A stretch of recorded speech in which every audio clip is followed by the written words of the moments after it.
Well,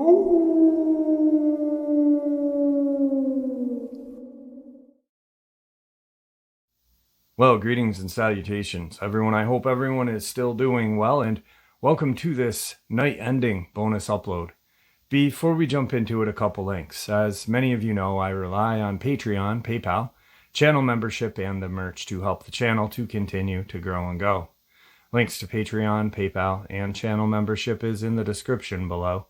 Merch displayed directly under the video.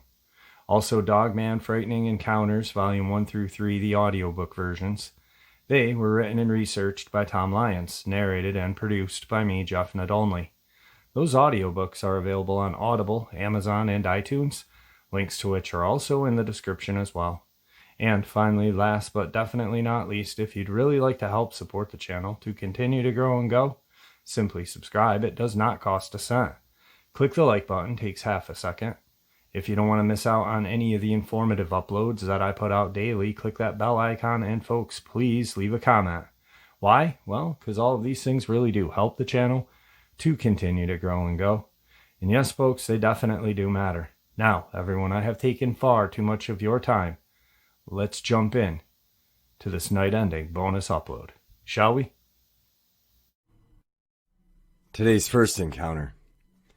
This took place a while back. I was either in 4th or 5th grade. It's ingrained in my memory due to constantly pondering what went on.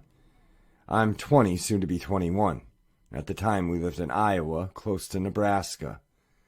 There was the river close by, but it was still a couple miles away. We lived on the edge of town, more or less, with our road leading into a heavily wooded area.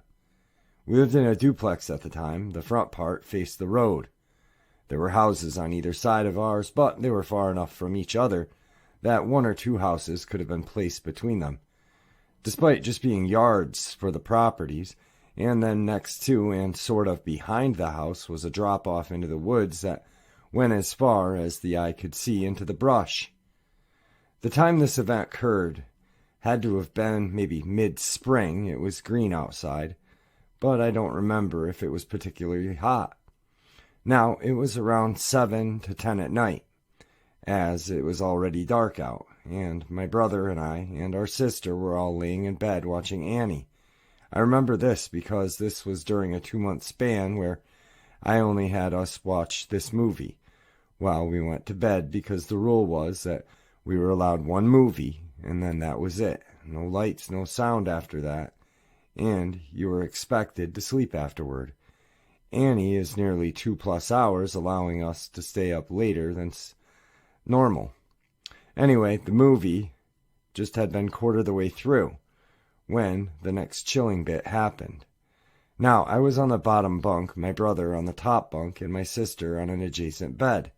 Our bunk bed was pressed up against a window directly centered to it. The blinds were down. However, a large corner of the blinds had been broken off and were missing due to us rowdy kids. I've never soberly hallucinated in my life, besides seeing something out of the corner of your eyes, and you look and you realize your eyes are playing tricks on you. Now, yes, I've been into monsters and aliens, but even as a child I was more afraid of being abducted by greys than seeing a lizard person that I haven't really found to be likely creature that even possibly exists. Regardless, I look over, and right in the corner of the missing blinds, with a large yellow eye surrounded by a green flat scale, and it's just staring at me, eye to eye, for at least a solid 2 minutes. I'd always been under the illusion that if I had seen some sort of cryptid-like or ghost-like, I would run, or immediately scream, but no. I was petrified, frozen, and my heart beating in my chest. I can remember the only thing I could manage was the way I called for my mom, once I could muster the strength. In a way I can only describe as a blood-curdling and fear-inducing, but without a scream. I turned over and yelled loud enough that my mom could hear me. I just looked away and yelled for her, in the only way a distraught child, unknown of what he had just seen, could for his mom. I looked back very quickly after, and it was gone, just gone. I can't remember if I explained exactly what I had seen to my mom, but I told her I had seen something, and I don't think she took it very seriously, nor did she do anything. I was scared a lot as a kid, but I don't know how to explain this. I would fib a lot about not taking things like food when I did, or doing chores when I didn't.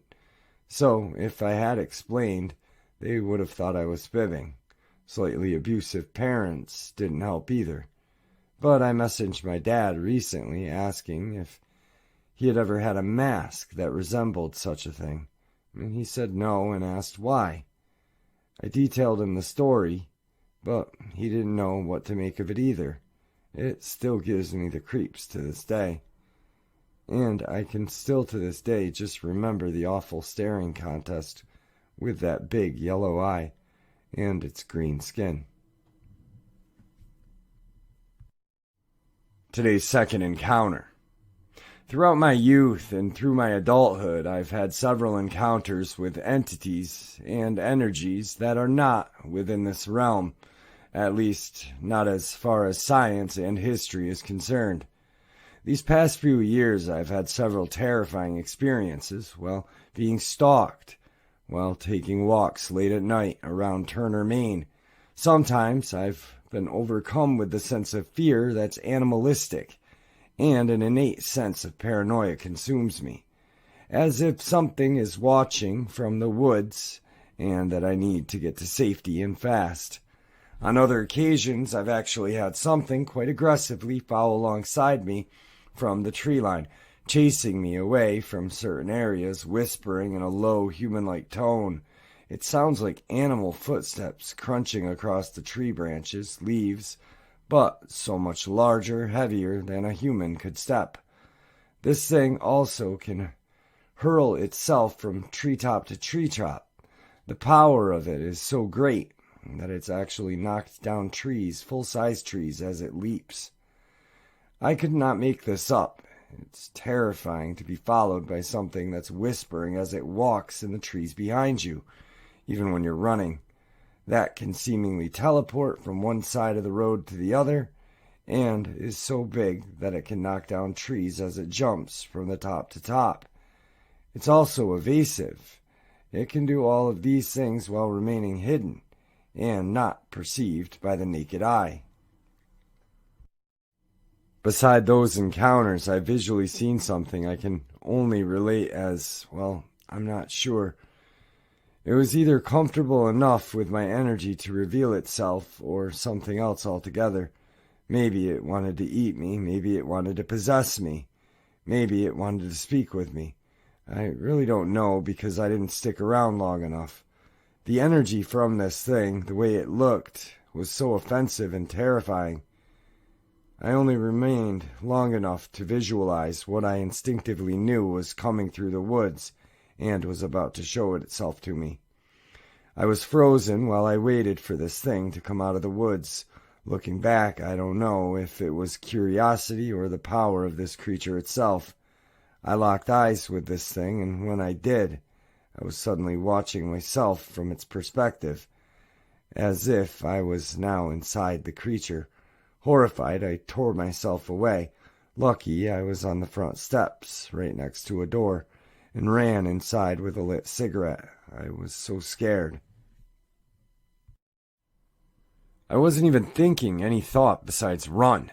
I locked my door, hurried into my bedroom, and screamed for my housemate. I refused to even step out of my bedroom for the entire night. I pulled down the blinds. This particular encounter was so terrifying, I was shaking for hours and didn't sleep that night. Some definite details I can remember of this creature was that its face was sunken in. Its head was very large in size. Where its eyes should have been were like black craters, and in the middle, golden, glowing orbs that were very bright, almost flame-like. It was on all fours, but this thing can easily 100% walk if it wanted to on two. The creature was very thin. I remember that detail very clearly. Its chest was nearly skeletal, and its stomach caved in as if it hadn't eaten in 100 years. Its arms and legs were both very long. Both arms and legs were insanely muscled and massive. Honestly, its arms and legs were the only part of the creature's anatomy that had any mass about them. The creature itself was huge. I'm talking 10 foot easy. And if I had to guess, it weighed at least 500 to 600 pounds. It seemingly had fur covering some parts of its body, along with the tops of its arms, back, and thighs, but the fur was scarce.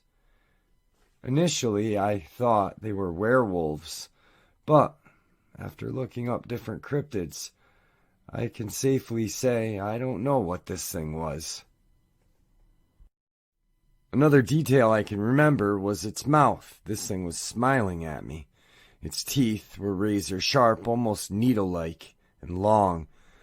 The size of its smile and teeth took up most of its face. Where a nose should have been, there were just nostrils, almost like a skull.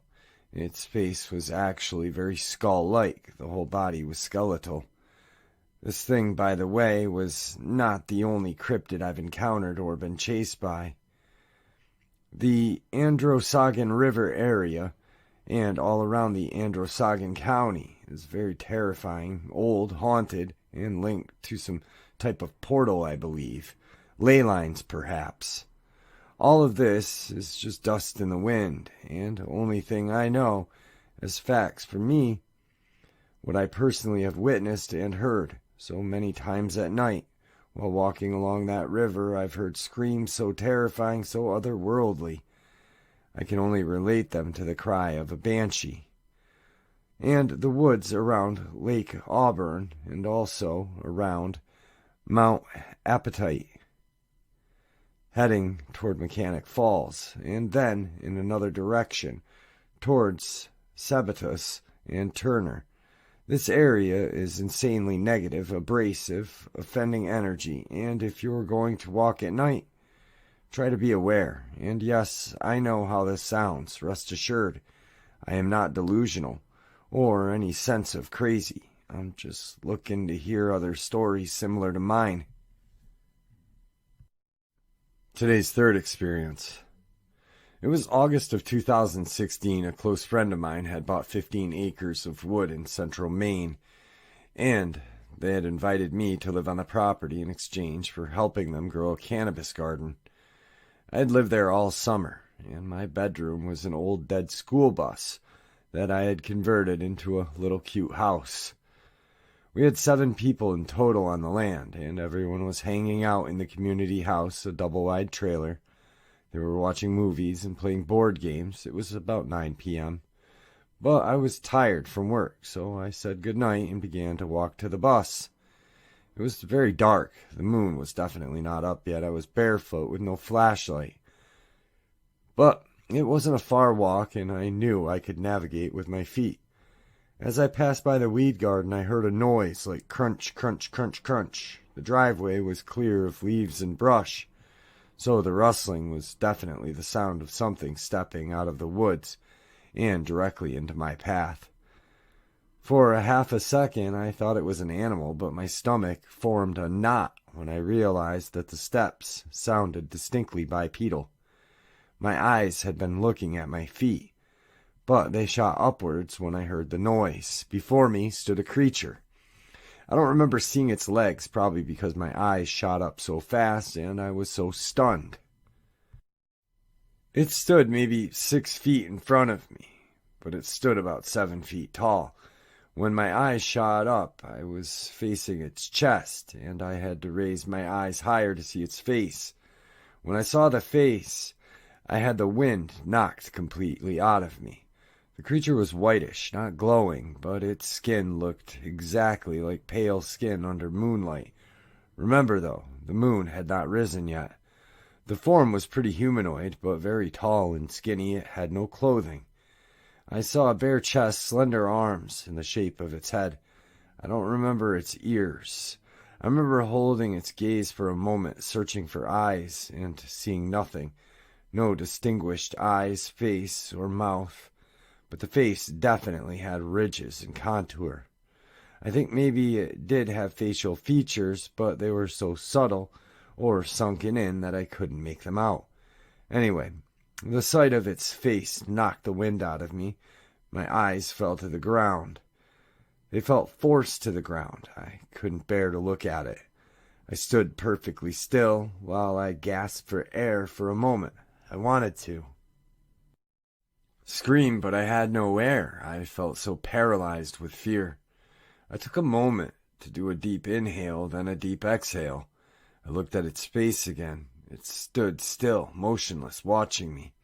I then turned on my heel and ran back to the community house as fast as I could, screaming the whole way. My friends suggested that perhaps I had come face to face with a person who was scoping out the weed garden to steal from it. This is common here, and the garden was flowering, so it was really stinky, and the locals had definitely noticed. The part I can't answer, though, is why would a robber walk right up to me?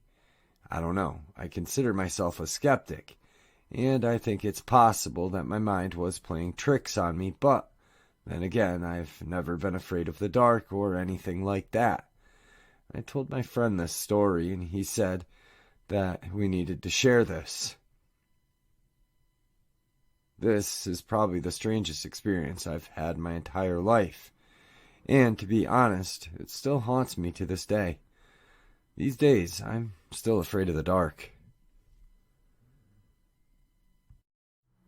Today's fourth experience. This occurred in 2015 when I was working as a ranch hand.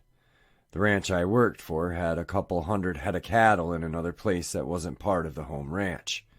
It was about 10 miles from the area that I would usually be working around. It was around 6 in the afternoon when I got contacted on the ranch radio, telling me that no one had been up to check on the cattle for a day and please go do that. So I hopped in my 4x4 Ford Ranger and headed out to check on the herd. It took me a while to get there, as the last 4 miles of the road really was more of a doubled-up cow trail. Now, it's September at this point, and the sun usually goes down at 7:30, and it was getting close to 6:30 by this time I had made contact with the herd. I found the herd all rather close together, like they had been gathered up. Most of the time cattle do stay in groups, with a few separating themselves here and there, but never bunched up into a tight group unless something was hurting them, and usually if they were being attacked, they still wouldn't be bunched up like this. I decided to park the truck for a moment and reached behind my passenger seat, grabbed my mag light and my .357 revolver. Quickly throwing the shoulder holster I carried it in on. I grabbed the smallest headlamp I had in the glove box and placed it on the passenger seat as well. Then I continued driving for a bit toward the stand of brush and trees that the herd seemed to be the most interested in watching. I shut the truck down, put the keys in the ashtray, and grabbed my headlamp and jacket, turned on the mag light, and walked over to the stand of trees. I suddenly got that loving feeling of being where it shouldn't be, and being watched. Still, I knew I needed to figure out what was there. I drew my pistol from its holster and brought back the hammer, so I was ready if an angry bear came charging out of the woods.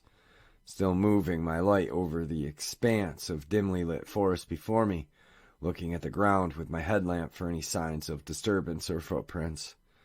Then I berated myself. I was walking into a horror movie setting, just like the idiots you always scream at. I mumbled a few self-deprecating words, the last sentence being, "I'm such a superstitious dumbass." Then I heard the exact same words repeated. For a split second, it didn't register. Thought maybe it had echoed, but then I froze. I didn't even finish a step I was in the middle of. I didn't move, or rather couldn't move. I fought with my body and mind, telling myself internally that this was not the time to turn into an iceberg, but my body did not cooperate. It really did seem like forever came and went before finally, in a split second, I spun, maglite in one hand, headlamp illuminating where I thought the reply had come from, and pointing my gun, click went the hammer. I almost stroked out and had a heart attack all at once when I heard The click, but not the firing of the bullet. Then, at the same moment, I saw something. I say something because as soon as my eyes registered that something was there, it was gone. My hearing told me more. It ran through the brush off to the left, and just as soon as the crackling of twigs and rock underfoot started, they stopped. I snapped back to my old self again, quickly pressing the release on the pistol cylinder, inspecting the rounds. One of them had a dented primer, and it didn't fire. I pushed around in front of the cylinder and, without realizing, dropped my mag light, grabbing one of the 12 bullets on the outside loops of my shoulder holster. Replacing the bullet and slapped the revolver cylinder back into place. I looked up.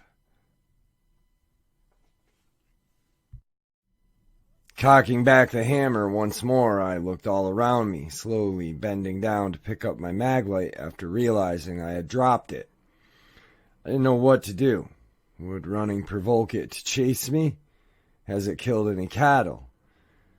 Did it really repeat my words, mimic me perfectly, or was that in my head? Questions clouded my mind and muddled together with the ever louder beating of my heart. The white noise that comes from adrenaline rushing through your body. I stood there looking all around in circles for probably 5 minutes. Finally, a thought broke through the rest, and flight side of the fight or flight took over. And even in my cowboy boots, which I must stress, are in no good way for running, I ran from the forest. And my hearing had cleared, allowing me to hear that something else was running through the brush behind me. I blindly fired a round back in that direction. I never got any indication of whatever it was had slowed down. But it did let out what can only be described as a supernatural version of a snarl. Oof! Like a beast getting hit in the chest and having the wind knocked out of it. I finally could see my truck, and I still could hear whatever it was behind me. Then something made me duck and roll. As I did, I felt air being slung through as I lunged to the side, and when I came back up, the furry mass was before me. And I quickly shot, not aiming for anything in particular, but hitting it. This time I heard a twisted snarl, along with a painful yelp and a growl of a hurt dog, all mixed together. Then I realized I was at my truck, flung open the door, threw myself in, grabbed the keys from the ashtray, and started it up, hitting the gas, which of course made it spin out for a moment. Then there was a hit. My truck jolted as the tires were spinning and getting me moving. Pointing in the wrong direction, I began to turn around as fast as I could, gas all the way floored. And I finally hit some rocky ground and the tires took full grip. I got up to about 20 miles an hour, which, if you've ever tried traveling down a glorified cow trail, is way too fast. Anyone who had the luxury of being sane would have never gone faster than 5 to 10 miles an hour down that. But I didn't have it. I was almost to where the trail turned into more of a road when that beast jumped out in front of my truck. Then, before I hit it, it leapt up and came down behind me. I sped back to the homestead faster than I ever had, and by that time I realized I could have called for help on the radio. I told the rancher that I had a massive wolf of some kind, and he said he would contact the Federal Forest Service ranger that was a friend of his and ask him to investigate, since it was on Forest Service land and we technically couldn't hunt the beast down. I kept telling myself the rest of the night that it was really just a massive wolf, but I knew better. The next day, that Forest Service ranger stopped by and came to talk with me. He asked me the usual about the color, relative size, and that sort of stuff. Then he asked me something I found to confirm my belief that this was just not a wolf. He suddenly looked at me and asked, "Are you sure this was a wolf?" He asked. Yeah, I held my story. He thought for a moment, and then he put out his phone. "Here, take a look at these pictures." I found this kill site this morning while I was out there looking around the woods. I am not sure what to make of it. I've seen some bad kills. I've never seen anything so bloody," he finished.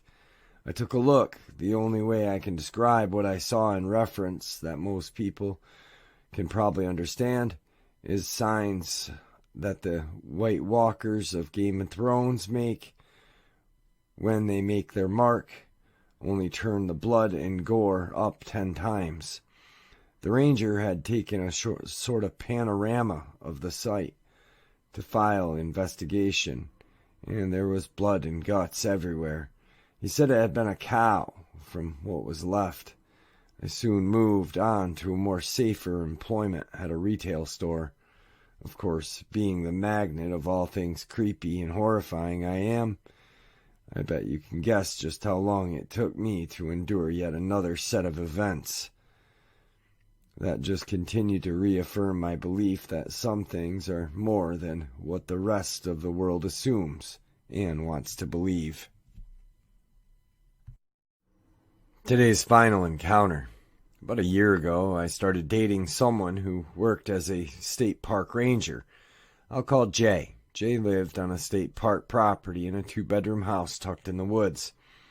We set the alarm and settled into bed at around midnight with Jay's 2 dogs between us, and a third crated beside the bed.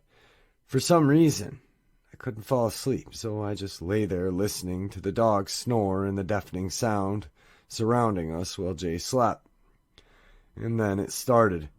A repetitive bouncing sound of some sort was coming from outside the window less than a few feet from where I was lying on the bed, as if someone was dribbling a basketball on cement.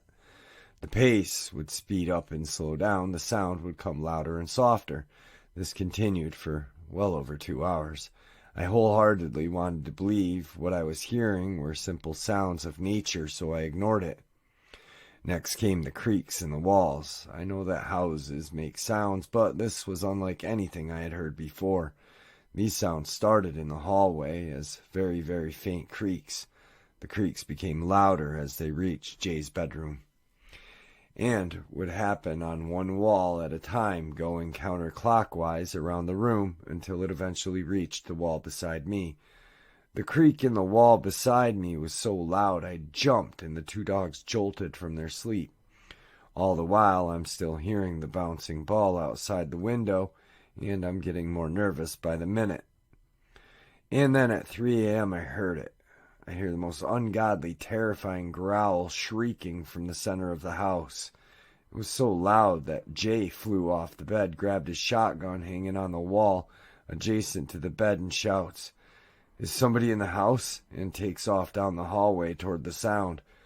The dogs were going berserk. I was in tears, absolutely beside myself, pleading with Jay that it's not a person. Jay comes back into the bedroom after not finding an intruder or anything of any sorts and says, "Must have been one of the dogs." I told him it was certainly not the dogs, as I have been awake the entire night.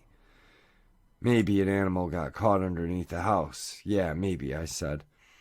Somehow, after I'd calmed down a bit, I drift off to sleep. Next thing I know, Jay is on top of me with his hands around my throat, with the meanest look on his face, jerking my head back and forth, suffocating me and hurting me. I can't make any sound. I'm struggling to push Jay away. That's when I wake up. It was a vivid dream. Jay was asleep beside me. In the morning, we walked into the den to find the heater turned on full blast. It was the middle of summer. Jay only uses it during winter months, as the original furnace had been quite tricky to operate. I'm convinced something in that house did not want me there. That growl will forever haunt me. And there you have it, folks, this night-ending bonus, which I do hope you all enjoyed as much as I enjoyed sharing it with you. I'd like to thank you all for supporting this channel. After all, it is your support that keeps the channel growing and going, and what gives folks like all of us a place to share our experiences and theories judgment-free, just simply treated with the respect we all deserve. Everyone, please stay safe, happy, healthy, and ever vigilant, keeping an eye on our children, pets, family, and friends. These creatures are real. They are out there and dangerous. Share this information with those you love and care about, and it may just help save their lives someday. Until next time, never stop asking questions, never stop searching for the truth, and God bless.